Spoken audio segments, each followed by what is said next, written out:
Hello mga kadimonyo! For today's video, tara, samahan niyo muna akong i-flex ang order ko at napaka-sexing outfit ko dito sa FB. At dahil na monetize na rin tayo at meron tayong FB ads, so eto na muna ang aking entry for today. Diba?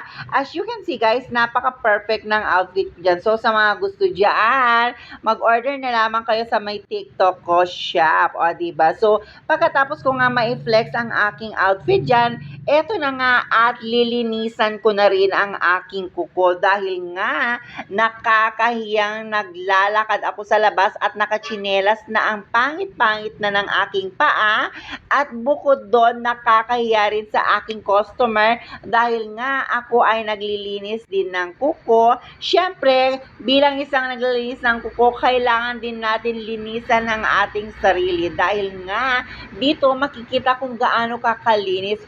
Diba? As in, kalinis-linisan ng iyong kaluluwa at kaloob-looban.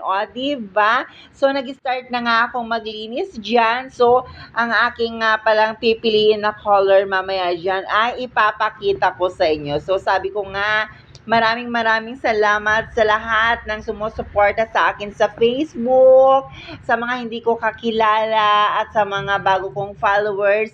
Thank you so much guys. Grabe, as in, kung hindi dahil sa inyo, hindi ako magkakaroon ng mga ads dahil nga sa panonood at pag-share din ng iba. So, eto na nga at mabalik na rin tayo dito sa pagkukuskus ko ng paddle. Mukha na siyang luya at ang pangit-pangit na rin. Siyempre, kailangan na rin natin magmukhang maganda ang ating paa kahit na nakachinelas lamang tayo. So, guys, eto nga ang aking napiling color for today's video.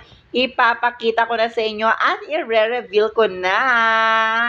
Charan! It's the color black. Grabe, I love it. Diba? Ang ganda. Thank you guys. Bye!